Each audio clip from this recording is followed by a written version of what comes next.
Good morning, everybody.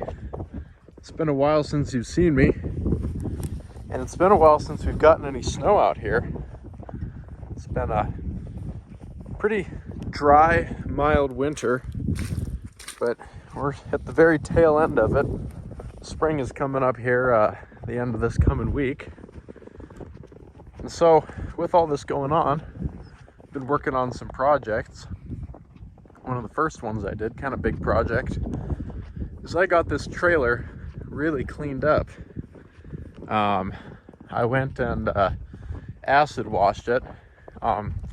Just basic Napa aluminum brightener, nothing special. But if you look at it, all the aluminum here used to have kind of a brown tint to it. And over here, it's not perfect. I might have to hit it again at some point. But it's a lot better than it was. And it's looking pretty sharp. But although the trailer is way cleaner, there is something a lot cooler up in the shop there. So we'll go in there. Got my shoes for polishing, so I don't have to clunk around in my boots. But yeah, let's go check it out. Pop in here.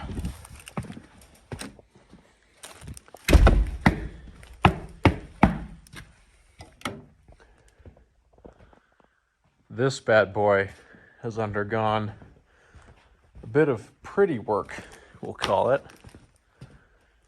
Come over here and get a little bit more light on the subject.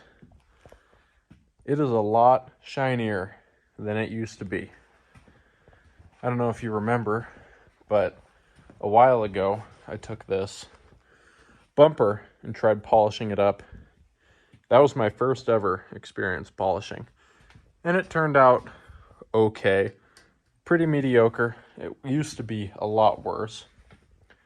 But with a little bit of practice and some patience as well, I got it looking significantly better than it did before. Some of this could use a little bit of refresher, but got these done, these two here, pretty recently. And that's just what we've been working on here. A bunch of polishing, a lot of sanding to get the pitting out of these wheels. Because if you look over on this side of things, this is what we were working with before. You look, lots and lots of pitting. It's just beat up. The original mill lines, I don't know if you can see them, are still in these wheels here.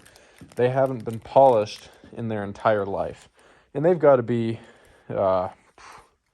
maybe not quite 30 years old, but pretty old. Got to go and get the hard water spots off of these from the last wash. But yeah, the truck is looking a little more impressive than it used to. I've heard about putting lipstick on a pig, but how much better can you make it look if you polish it? We'll see, but we'll go ahead and get our little heater fired up here. This guy is enough to actually keep the shop pretty warm. It's very well insulated. And then a toolbox I'm working on for a friend here. Kind of just shining it up a little bit, getting it in better shape. He's going to sell it and give me a little bit of commission for shining it up. Just helping my buddy out.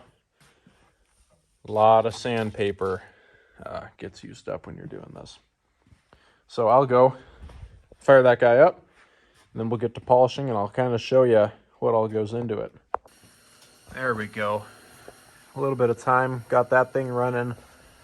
We'll be nice and comfortable in here. It's still pretty nice, so got to have these kind of minimize how dirty I get these clothes. These pants and this hoodie I have set aside specifically for polishing, and these shoes just so that they can get dirty, but this helps minimize it a lot.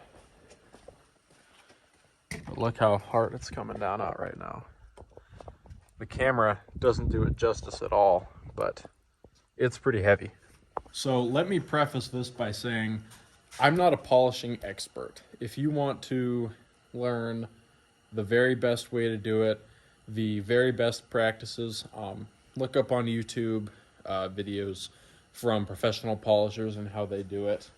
They have some kind of tricks, methods, and things they do that are a little bit above my level of expertise. I just kind of like to show kind of the average guy, say you're a farmer who wants to polish his trucks up, or maybe you're an owner operator and you don't want to pay somebody else to do it. That's kind of where I was at. And it's kind of one of those things, if you put in a lot of elbow grease, you can really make a truck look a lot better than it did before. But I'm going to kind of show you what I've been doing. It's turned out really well. I learned a lot of it from the videos posted by guys who do it for a living. So I feel like I've got a pretty good handle on it. And so say you're taking a wheel that was really, really pitted out, you know, never been polished, super bad shape. You're going to want to start with sanding. You're going to sand, this wheel has been sanded down at 180 grit, really, really hard. I've cut a lot of material out of this, and I've gotten it to where, if you look, it's a very smooth surface, minimal pitting. Some things like that, you have to just bite a little hard into the wheel, further than what I wanted to do. This will still leave a good shine. Now, you have two main options when it comes to sanding. You can use this, which is a DA sander. It stands for just dual action sander. So it spins around, and then it also kind of, it does its normal spin, and then it'll also kind of move around. It's kind of a random orbit is another name for these. These are a lot better if you're a beginner. They do not eat away at material as quickly. They do not leave sanding marks as quickly. And the slower speed allows you to not kind of create waves and ripples in the metal, because it just doesn't remove material as quickly. I will say, do not do what I did and get a cordless one. These do not have the torque to continue to spin at their full speed compared to a corded one. It's just not there. It's just the deal with cordless versus corded. Now, my wheels were so, and everything on this truck was so pitted out that even a normal speed DA sander would just take too long to actually get all of this sanded out effectively. And that is where a rotary sander comes in. This is a DeWalt. I also use it for polishing, running my buffing wheels here. The model, there's the model. If you screenshot that or whatever, you can find this exact one. This goes from 3,500 down to, I believe, 800 RPM. 600. So, very versatile machine. You get your flanges and you put it on there with your buff. And you can also get this backing pad, which screws onto your arbor. And then you're gonna want to get this, which is an interface pad. This one is an inch thick, maybe an inch and a quarter, something like that. And then you take your sanding discs and you put it on there. The key with these is you have to have that interface pad, because it helps the sandpaper kind of flow with whatever you're sanding, and it keeps the hard corners of your backing pad from biting into the material and creating ripples and just extra kind of anything that harms the kind of uniformity of the surface of the wheel. And so you're going to go and you're going to sand all in here again and again and again. You're going to go through a lot of sandpaper. That's from about 3 wheels now that I've done, this being the 3rd. And after enough time, you will eventually get through it. I recommend, if you're a beginner and you've never run one of those before, you can back the speed off to, I don't know, 1800 RPM. But as experience allows, you can raise that speed to your own discretion.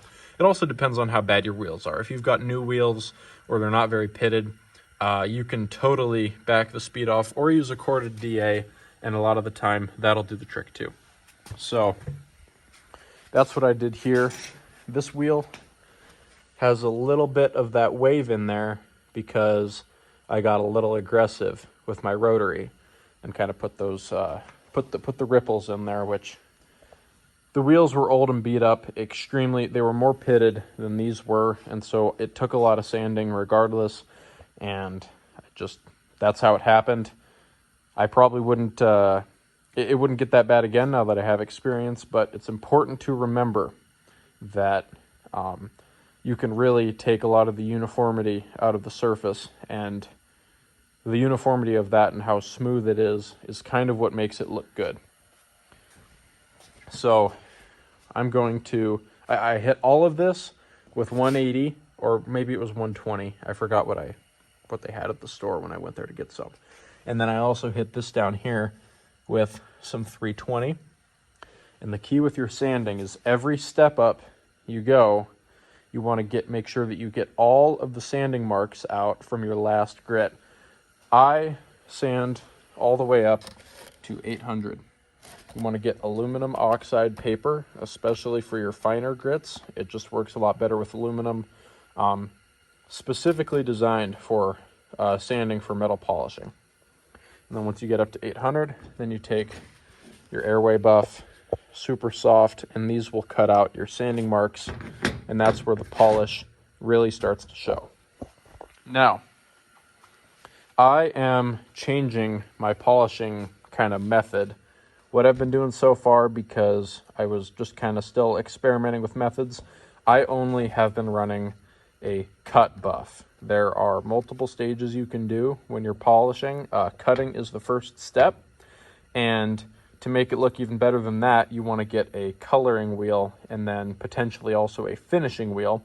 You use different compounds for each wheel, and it just continues to kind of step up the clarity, removing hash and any marks from your previous step and really getting that shine. The reason I just ran a cut buff is because on a truck of this condition and where it was, I was pretty pleased with where I could get my wheels. These things are dusty, so they don't have quite the shine that they normally do, but if I go kind of lightly, pull some of that off of there, they really pop. Now, I am going to be switching to kind of a new system. I'm going to use a different type of buff to cut, and then I'm also going to have a color and a finish buff, and it's just really going to make those pop even more. So I'm going to kind of demonstrate a little bit of my sanding and kind of just show you guys where it goes from there. All right, so I did a little bit of sanding. I finished all of the 320 and did all my 600, and so I'm going to do a quick little clip of me finishing out the 800 grit on this wheel. Kind of show you my process, how I've figured out works pretty well for me, especially doing it stationary. A lot of guys will get a big old lathe chuck and put it in there and get the jaws to spread out and hold it in there, and they'll build a big old stand, and so they can polish the wheel and just leave their rotary sander in place, and it'll just spin down along, and they can kind of just finesse through all of the little nooks and crannies in there, which works really well. I'd like to build one day. Just haven't gotten around to it. In here, the best thing to do for these wheel holes is to get a Dremel bit, which I do not have at the moment. I'm going to be getting one. I just decided it's not worth it for me to go and sand all those out by hand and then hit them with hand polish when I can just get a Dremel bit later on, finish them out, get a lot better finish anyway. And it's something I can do when it's on the truck. So I'm just not going to worry about the sides of the wheel holes for now. Also, if you notice in the rain trough here, or water trough, whatever, rain valley, whatever you want to call it, it's extra pitted in here. And the reason for that is it's very hard to get in there with a 5-inch sanding disc. So I need to get I think it's a 6 or a 6.5, and that way I can still, the edge of my pad can reach in there without the head of my rotary machine hitting this side of the wheel. So I kind of did what I could in there, and it's gonna look it's not going to look bad. You know, it doesn't particularly stand out here unless you get in really close and you can see that it's pitted, but it's not terrible. One thing to pay attention to when I'm sanding this is as I'm going along, I am always using kind of this quarter. If you're looking at it from the top, the 12 to the 3 o'clock, because of the direction it spins, if it kind of grabs a little more than normal, it's going to pull it forward and to the left a little bit if I'm up here on the front. If I was to sand over here or back here, it would want to kick it back towards me, and it's a lot harder to control, keep it from kicking back at you, than it is to hold it and keep it from going forward. So that's what I'm going to do. I'm going to set you up on that bucket over there since I don't have a very good phone tripod at the moment, and you can watch me go to work on this.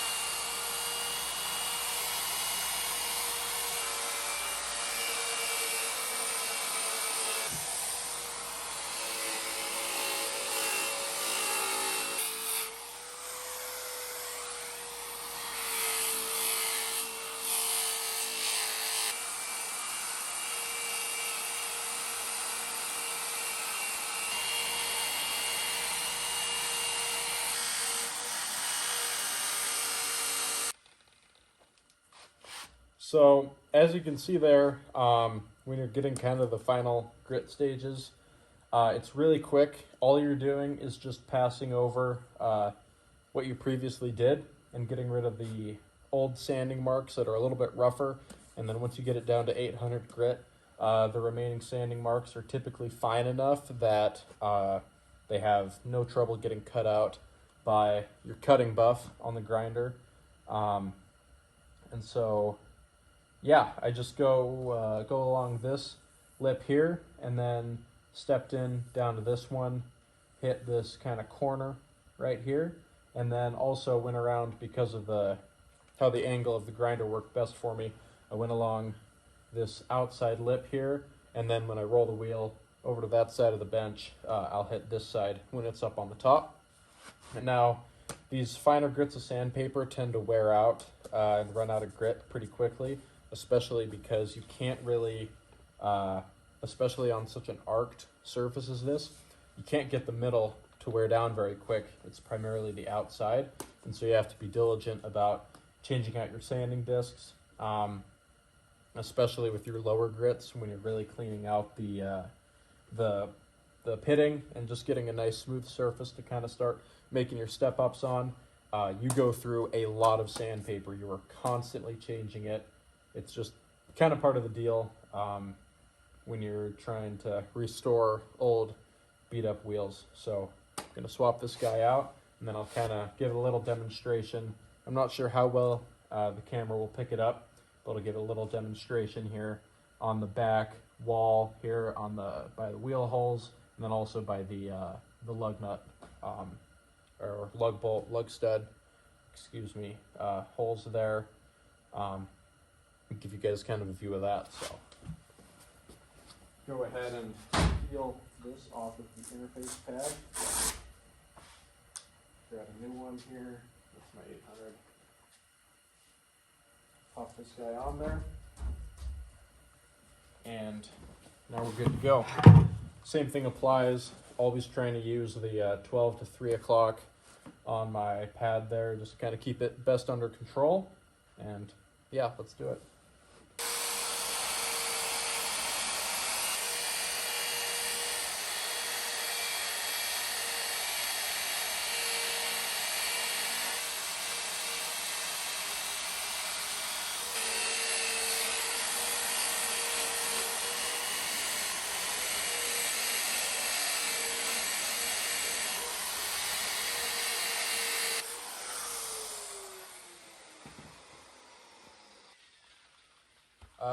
There you go. That's pretty much it. I'm going to flip the wheel around and go do the inverse of the sanding, but that's that's pretty much all there is to it for the final stages. Obviously, a lot more simple than the beginning parts when you're really trying to smooth it all out and get all the nasty out of it. But that does, I think that does a pretty good job of describing it. And so I'm gonna finish sanding that up, and then I will come back and kind of show you how the actual polishing of it works. So yeah, stick around.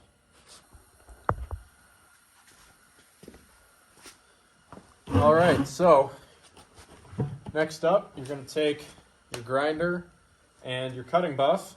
Got safety flanges on this one. This is a centerless buff.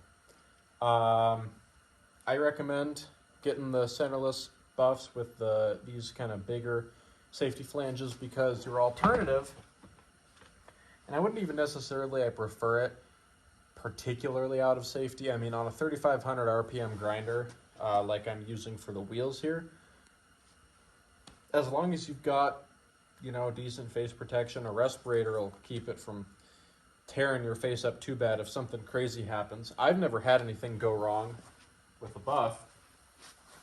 So what you end up dealing with is these guys, and then these smaller annoying flanges, and then these little grinder nuts. And so you take your flange, pop it on your grinder, pop this on there, and then put this over the threads on your arbor. It's just a pain. They don't feel nearly as locked in. The safety flanges aren't too expensive if you get them from the right, you know, supplier. I just don't like this style. This isn't a polishing buff. This is a scuff pad for prep work on, you know, stuff like that diamond plate if you didn't want to sand it. I'm not a fan of the centered buffs. I like centerless better. I'm getting off track. So you're going to take this guy here. You're going to want ear protection. I've got my AirPods in for that. And if you've got a brand new buff, you'll obviously have to do this, or if you're using one that's had a little bit of compound in there, you're going to take a buff rate.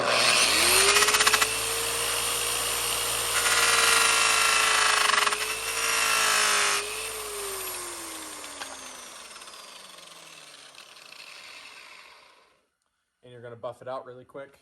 Clean any metal residue, any old caked up polish out of there. You're going to take your cutting compound, go ahead and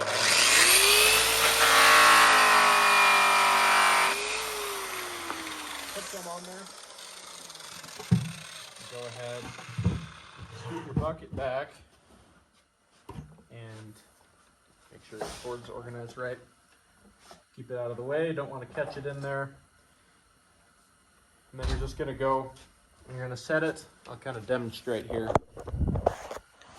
You're going to set the edge of your buff. You're going to kind of, what I like to do, you can kind of pick and choose what you want, what you like. What I like to do is I like to pick a section about like that. Just go back and forth. And each time you go to the side, you can step up just a little bit. Back, step up, back, and just kind of sweep that all the way forward. Keep your speed up. The quicker your speed, the better it's going to cut. So this grinder maxes out at 3,500. It's a variable. Going to do 3,500 RPM and just run it all the way up there. Then once you get a decent ways till you feel like stopping, and you step over, kind of maybe take a section like that with a little bit of overlap. Just go up, kind of keep doing the whole way around, and then you roll it, do another chunk, roll it, do the final chunk. That's what I like to do. It's worked great for me.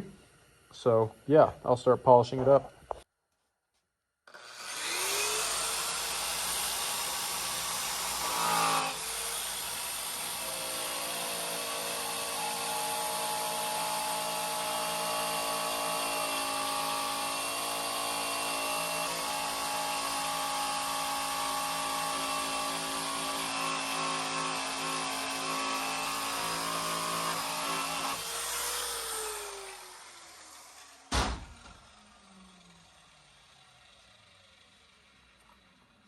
All right, so Come over here. First gonna take a look at kind of what we had before. It's kind of shiny, you know, you can see a little bit of reflection in the sanding.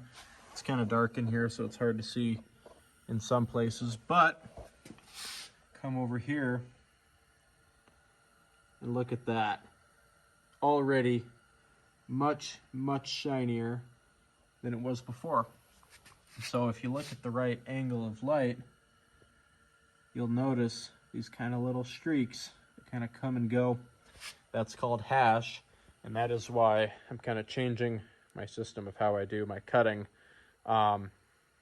Getting a new type of cutting buff, and then also going a couple steps up, and each step you go up just kind of minimizes that hash, but still looks incredible. And you would go and do that to the rest of the wheel all the way around. Pretty straightforward. I hope you enjoyed it. I kind of like polishing. It's fun. It is hard work, but seeing the result and being able to take a truck, I'll pop a picture up on the screen right here of what it looked like, and then kind of being able to see just what it's turned into and little things that I'll be able to do. I'm going to repaint my whole outside of my hub here, probably just black. Probably going to redo that one and take off the cap since it's just dirty.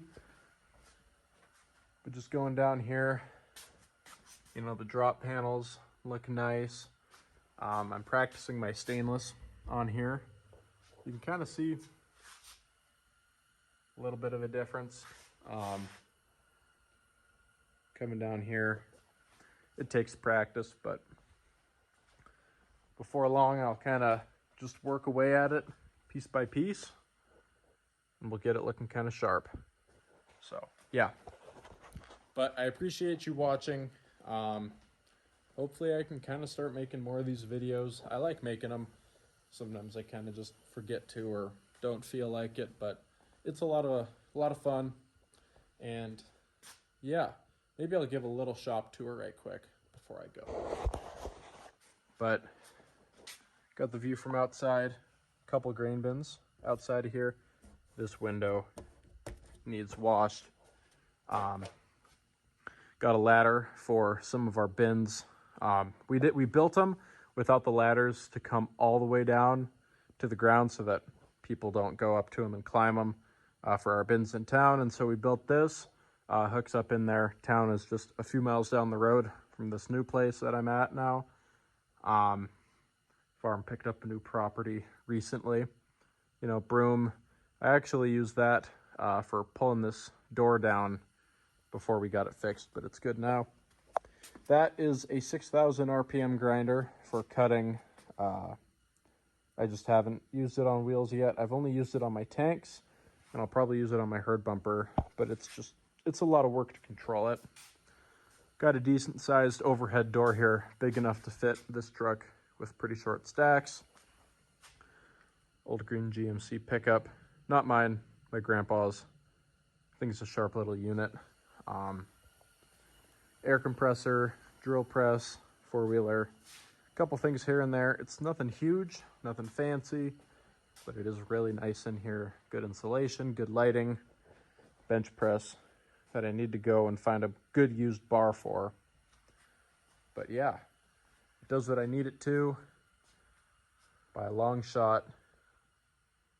Yeah, it works great. I love it. So yeah, again, thank you for watching. If you did enjoy the video, hit the like button there. Doesn't take very long, super easy, and it just helps promote my video and grow the channel a little bit, which I think I'm going to try to start doing again. If all goes to plan, I'll start making regular videos, and yeah, so thanks for watching. Goodbye. That concludes the video.